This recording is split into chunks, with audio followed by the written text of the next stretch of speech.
मेरी पहली रसोई। यूँ तो मैं सारे काम कर सकती थी, सिलाई कढ़ाई, साफ सफाई, घर सजाना, जन्मदिन पर कमरा सजाना, महफिलों में अपने कदमों के ताल से रंग जमाना। घर के बाहर के काम, बैंक के काम सब आते थे। रंगोली और अल्पना बनवा लो मुझसे पूरे घर में। नौकरी भी करती थी, और क्या चाहिए भला। सोच में पड़ गए ना कि मैं ये बातें क्यों बता रही हूँ। तो ऐसा है कि मेरे सर्वगुण संपन्न होने में एक ही रोड़ा था, जिसे हिलाने की भी कोशिश नहीं की थी कभी। कुछ समझे? बता ही देती हूँ। तो ऐसा है कि मेरे ये सारे गुण एक दहलीज पर जाकर रुक जाते थे, और वो दहलीज थी रसोई। चाय, आमलेट और हलवे के अलावा और कुछ नहीं आता था। सूजी का हलवा मुझे बहुत पसंद है, इसलिए सीख लिया था। अब घर में तो किसी को फर्क पड़ता नहीं कि कुछ पकाना आता नहीं, क्योंकि ये माना जाता है कि खाना पकाना भी सिखाने की चीज़ है। ये तो कढ़ाई करछुल हाथ में आते ही सीख जाते हैं। अब समय के साथ मेरी शादी का भी समय आ गया। मेरी बड़ी माँ ने पहले ही बता दिया कि बेटी अभी तक किताबों के साथ रही है, खाना पकाना नहीं आता, सीख जाएगी, इसमें कौन सी बड़ी बात है। लड़कियों को भी खाना पकाना सिखाना पड़ता है क्या? ये तो उनके खून में होता है, मेरी भावी ससुर जी ने कहा। और मैं उनकी बात सुनकर सोच रही थी कि जंतु विज्ञान से पीएचडी करने जा रही मैं, पर रक्त का ये गुण तो कभी नहीं पढ़ा। खैर, बात अपने फायदे की हो तो कौन पड़ता है बहस में। हो गई मेरी शादी और मैं ससुराल चली आई। बहू भोज के अगले दिन 1 हफ्ते के लिए शिमला चले गए। देखते ही देखते दिन बीत गए और हम वापस अपने घर आ गए। अभी घर के दरवाजे पर ही खड़े थे कि ससुर जी की आवाज़ सुनाई दी। लग रहा था कि किसी पर नाराज हो रहे हैं। दरवाज़ा मेरे इकलौते देवर जी ने खोला। इन्होंने पूछा, क्या हो गया, किस पर नाराज हो रहे हैं? जवाब मिला, पहले अंदर तो आओ, पता चल जाएगा। सामान कमरे में रखकर हम बाहर आए। सामने ही माँ जी और पापा जी खड़े थे। हम आगे बढ़े, पाँव छूकर प्रणाम किया। तभी मेरी नज़र एक सूटकेस पर पड़ी, जिसका हैंडल सासू माँ के हाथ में था। तभी सर पर हाथ नहीं दिया आशीर्वाद देते वक्त। मैंने सोचा, तभी दिमाग में घंटी बजी, ये कहीं जा रही हैं क्या? सोचने की देर थी कि जवाब मिल गया। देखो, मैं 2 दिन के लिए अपने ममेरे भाई की शादी में जा रही हूँ। आज का खाना बना दिया है, बाकी तुम तो हो ही, संभाल लेना, सासू माँ ने कहा। यह सुनकर तो मुझे सदमा लग गया और सदमे की हालत में मुंह से निकला हाँ। और मेरे इस प्रश्नवाचक हाँ को मेरी सासू माँ ने स्वीकृति की हाँ समझ ली। देखिए, उसने हाँ कहा, आप तो ऐसे ही घबराते हैं। अरे, बड़े घर परिवार की बेटी है, सब संभाल लेगी, माँ जी ने कहा। पता नहीं ये मुझे चैलेंज था या ताना, मैं समझ नहीं पाई। मुश्किल से 15 दिन ही हुए थे शादी को। अरे, तुम समझ नहीं रही, इसने कभी रसोई में काम नहीं किया। विदाई के वक्त भी इसकी बड़ी माँ ने बार बार कहा है। पापा जी माँ जी को समझा रहे थे। हाँ, तो 2 दिन बाद मैं चली ही आऊँगी ना, तब तक संभाले। सब कह रहे हैं कि अब तो बहू आ गई है, उस पर घर छोड़ो। मैं तो जाऊँगी ही, माँ जी बोली। फिर मेरी तरफ मुड़कर, सब ध्यान रखना, मैं निकल रही हूँ, भाई आ रहा है लेने। और 10 मिनट में वो निकल भी गई। मैं तो सुनती और देखती रह गई। ऐसा लगा शिमला के वो पहाड़ मेरा पीछा करते हुए यहाँ तक आ गए और मेरे सिर पर बड़े बड़े बर्फ के गोले मार रहे। खैर, शाम ढलने लगी थी और रात का खाना बना हुआ था, तो उस वक्त तो परेशानी ना हुई, पर रात को सोते हुए चिंता होने लगी कि सुबह कैसे सब होगा।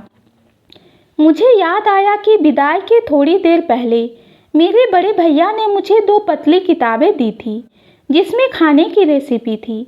मैं उसी वक्त उठी और किताबें ढूंढने निकली, फिर सो गई, सुबह देखेंगे सोचकर। आदत के अनुसार नींद भोर में ही खुल गई।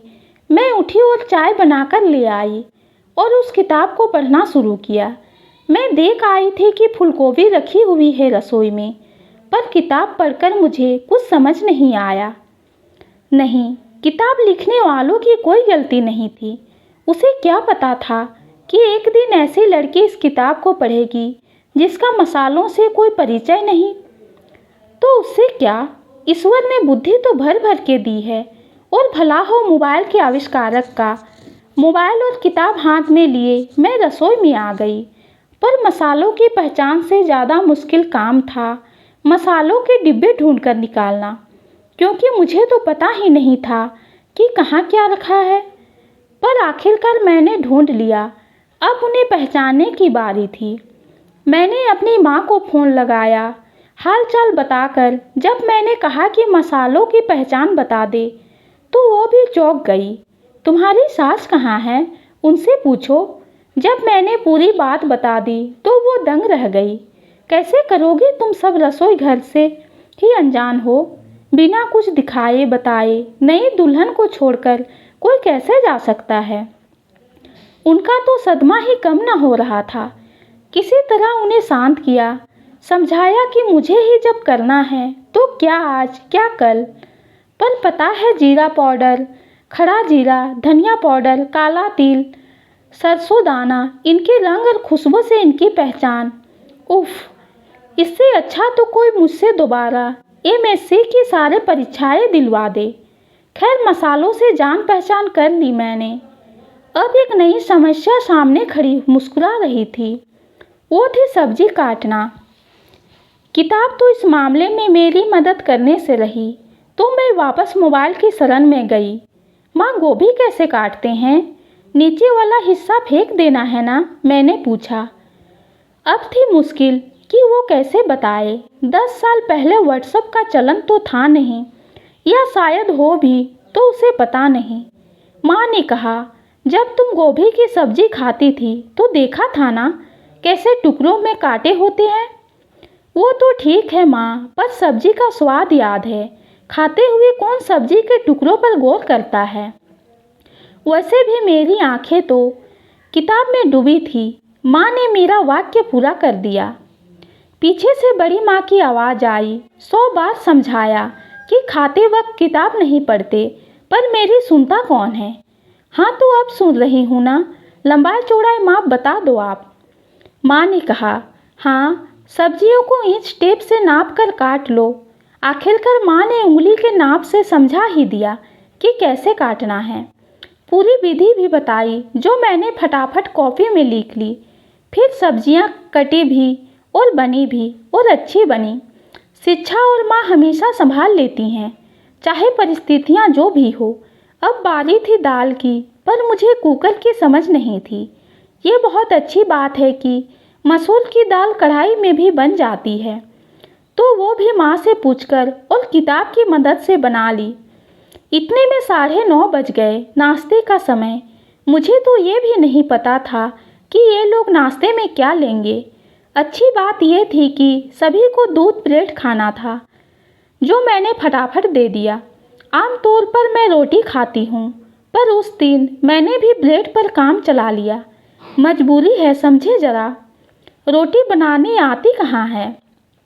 अब आलू की भुजिया बनाई, और सबसे मुश्किल काम चावल बनाना बाकी था।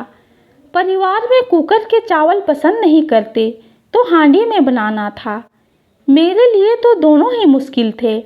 माँ से बात की तो उन्होंने कहा कि हांडी में बनाओ, ताकि देख सको कि पका या नहीं चावल।